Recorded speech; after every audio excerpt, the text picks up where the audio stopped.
रतन टाटा की सफलता की कहानी प्रेरणा और नेतृत्व का एक अद्वितीय उदाहरण है। उनका जीवन संघर्ष, ईमानदारी और दूरदृष्टि से भरा हुआ है। आइए उनकी कहानी को विस्तार से समझते हैं। रतन टाटा जी का जन्म 28 दिसंबर 1937 को भारत के प्रमुख उद्योगपति टाटा परिवार में हुआ था। जब वे छोटे थे तब उनके माता पिता का तलाक हो गया और उनका पालन पोषण उनकी दादी लेडी नवाज़बाई टाटा ने किया। रतन टाटा ने मुंबई के cathedral and John Connon school से शिक्षा प्राप्त की और बाद में अमेरिका चले गए। उन्होंने कॉर्नेल यूनिवर्सिटी से आर्किटेक्चर की पढ़ाई की और हार्वर्ड बिजनेस स्कूल से एडवांस्ड मैनेजमेंट प्रोग्राम पूरा किया। रतन टाटा ने 1961 में टाटा समूह में शामिल होकर अपने करियर की शुरुआत की। शुरुआती दिनों में उन्होंने टाटा स्टील की जमशेदपुर फैक्ट्री में काम किया, जहां उन्होंने मजदूरों के साथ काम करके जमीन से जुड़े अनुभव हासिल किए।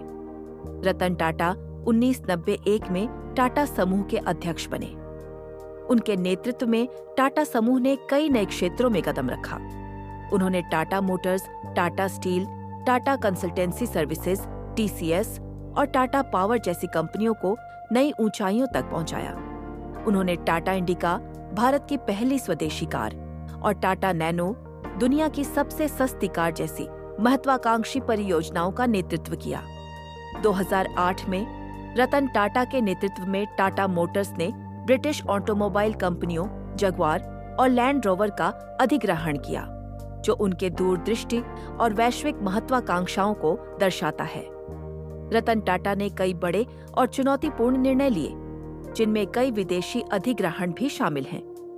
उन्होंने 2007 में टाटा स्टील के जरिए ब्रिटिश स्टील कंपनी कोरस का अधिग्रहण किया, जो उस समय भारतीय इतिहास का सबसे बड़ा अधिग्रहण था। हालांकि उनके लिए लाभ कमाना महत्वपूर्ण था, रतन टाटा हमेशा समाज और कर्मचारियों के कल्याण को प्राथमिकता देते थे। उन्होंने परोपकार और समाज सेवा में भी बड़ा योगदान दिया, जिसमें स्वास्थ्य, शिक्षा और ग्रामीण विकास जैसे क्षेत्रों में काम शामिल है। 2012 में रतन टाटा ने टाटा समूह के अध्यक्ष पद से सेवानिवृत्ति ले ली, लेकिन वे अब भी समूह के मानद अध्यक्ष बने हुए हैं। रिटायरमेंट के बाद उन्होंने अपने परोपकारी कार्यों पर अधिक ध्यान केंद्रित किया है। वे शिक्षा, चिकित्सा और समाज सेवा के कार्यों में सक्रिय रूप से जुड़े रहते हैं।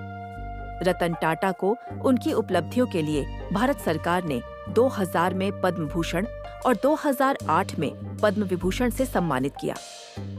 उनका नाम न केवल भारत बल्कि विश्व भर में एक नैतिक और दूरदर्शी उद्योगपति के रूप में लिया जाता है। रतन टाटा की सफलता की कहानी हमें यह सिखाती है कि सही दृष्टिकोण, ईमानदारी और समाज के प्रति जिम्मेदारी के साथ किसी भी चुनौती का सामना किया जा सकता है। तो दोस्तों, यह थी रतन टाटा जी की जन्म से लेकर सफलता तक की प्रेरणादायक कहानी। रतन टाटा ने न केवल टाटा ग्रुप को नई ऊंचाइयों तक पहुंचाया, बल्कि उन्होंने भारतीय उद्योग और समाज पर भी गहरा प्रभाव डाला। उनकी दूरदृष्टि और नेतृत्व में Tata indica, nano, Jaguar land rover जैसे कई बड़े प्रोजेक्ट्स सफल हुए। उनकी सफलता सिर्फ व्यापार तक सीमित नहीं थी, वे समाज सेवा में भी अग्रणी रहे। टाटा ट्रस्ट्स के जरिए शिक्षा, स्वास्थ्य और नवाचार को बढ़ावा दिया। वे हमेशा युवाओं को आगे बढ़ने के लिए प्रेरित करते रहे और आज भी उनका जीवन हमें सिखाता है कि ईमानदारी, मेहनत और हिम्मत से कुछ भी संभव है।